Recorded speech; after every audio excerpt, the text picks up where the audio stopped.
Boartato here. Welcome to part 3 of my Black Zone guide. We're going to be getting into the nitty-gritty of gear, what weapons and armor that you can bring, mostly from the point of view of a gatherer, because PvPers generally are going to be wearing whatever it is they PvP in. And at the very end, there's a couple miscellaneous tips and tricks that I completely forgot to put elsewhere.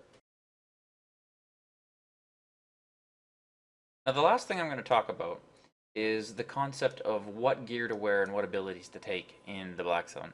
I figure PvPers kind of have a general idea of what they need to do. It's not really any different for them than from the Red Zone. But for Gatherers, it's actually worth taking a look at the different defensive abilities you get and considering what it is that you're going to need them for. Like, for example, the Adept Harvester Cap.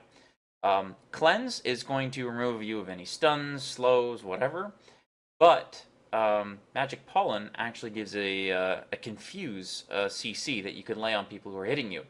Usually what happens in the hats for gathering gear, and this isn't always, but usually, is one of the abilities is really good at running away from Zergs that have lots of CC to throw on you in chain, and the other is very powerful against small ganks. So it depends what you expect to kill you the most, and it kind of depends on the population. It takes a bit of experience. I think it's usually safest to go with the anti-Zerg because it's still useful in small ganks, whereas the small gank one is kind of specialized, and against the Zerg it'll do absolutely nothing. Now, usually everyone on the chest is going to take the invisibility ability called Ambush. The important reason for this is it allows you to get some cooldowns up. It allows you to break a little bit of distance from people before you start popping sprints. So almost all the chest pieces, except leather, are almost always going to want to take Ambush. And finally, on the boots, we have Basic Run, we have Wanderlust, which is, yet again, it's good against small groups because it gets a huge distance, but it requires that you survive the build-up. And then you have the Specialty one, and that varies quite considerably between the different abilities. Ethereal Path is really good on the cloth gathering boots. Flee is pretty good on Miner's boots, although it does prevent you from attacking. That's not a huge deal. But there is a couple mediocre ones, like I believe the Lumberjack Sprint Shield is not really that good. You don't get a ton of distance covered compared to the other runs, and the shield is small, and when the shield gets removed, it actually hurts you. So take a look at your different abilities and consider what it is you're going to want to take, and kind of keep an eye towards probably running away from groups, because they're going to be the ones who are most likely and able to catch you now. Finally, the reason why I said the Skinner doesn't tend to take Ambush is because they have an ability called Hide Animal Poison. It is pretty... If you're going to be bothering with Skinner gear, it's great to take this because it really speeds up the rate at which you are clearing mobs. Like, you can do huge camps quite easily, and it'll keep you full health.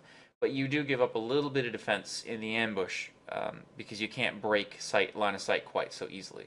Also, as far as I know, the Skinner boots basically give you the use that ambush tends to give you, in that a lot of people will use ambush to de-aggro mobs and try and force the mobs to flip onto the other party. So if you're running away and you have mobs on you and you ambush, the mobs will go onto the enemies. But then they just ambush again, and then they're back onto you, and you have no more invisibles left. So while the Skinner set loses that if it wants to take that super heal and damage, you can get it back by getting Scent of the Wilderness because all mobs will de-aggro on you when you're using it. So that's pretty cool.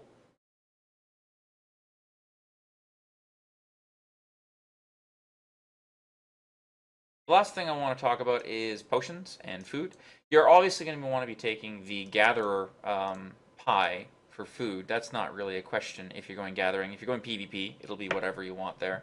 But it's important to note sticky pots have a problem attached to them. They will actually engage you in combat. So if you throw a sticky pot on someone, you're aggroed in combat, you can't go through gates. I would be wary about taking this, and I did use one in a tunnel, and it did get me killed, so that kind of stuff happens.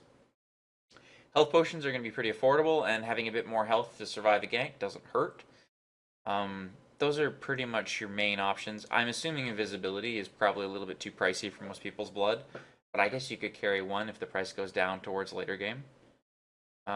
So yeah, it's basically down to, do you want to take a nice, safe, convenient, but not great healing pot, or do you want to take a sticky pot but accidentally lock yourself out of gates occasionally? Not all weapons are equal when it comes to Black Zone in a couple of different ways. First one You want to bring something that has damage, whatever it is, because sometimes you're going to want to gather a walking bit of rock and, you need to kill it. So you don't want to take a tank weapon, which will get you low health and take you forever to kill it. And you don't want to usually be picking anything that's like super mana intensive, or you'll run into mana issues. Because it's worth remembering that your gear that you're bringing out there doesn't gain a lot of benefits from being higher tier. A lot of people will be running just flat 6, flat 5, whatever tier they're in, gathering gear, because the gathering bonus doesn't increase, even though the stats do. You also lose the cape, so you don't have as much energy regen. But whatever it is that you do pick, remember there's a couple weapon trees that have some nice mobility attached to them. Like Bloodletter has 2 dashes attached. The regular daggers have a single dash. Mace Line, although I did say no tank weapons, does have that jump. Spears, I believe, actually have a speed boost. Just double check that one. Yes, it does actually increase your move speed. So there's lots of weapons out there that can give you additional mobility above and beyond your defensive set if you're doing gathering. And that's well worth considering if you're trying to get away from people. And this is something I see a lot of people not understand. Gathering gear is perfectly fine for fighting in. You're only going to lose a little bit in the way of mana and a little bit in the way of offense. But if your friends are fighting, gathering gear is pretty tanky. One of the interesting effects of gathering is that when you first get a gathering skill, let me just check one I haven't got yet, you get a plus 10 bonus to item power, which is a tenth of a tier for unlocking that to all Skinner gear in this particular example. So that's important because that item power on those items gives you extra health. So you're going to actually find that you're decently tanky. Gathering gear is equivalent to leather. It's not a cloth. So you get decently beefy. And you have a lot of defense skills. So you can fight very well in gatherer gear. Don't be afraid of it in the slightest. And it tends to be kind of on the cheap side if you make it yourself. Because quite a few professions can basically get all the materials they need to make their own gathering gear quite easily. Alright, just a couple of miscellaneous things that I forgot to mention elsewhere and weren't really fit is beware of resource traps like this little quarry here.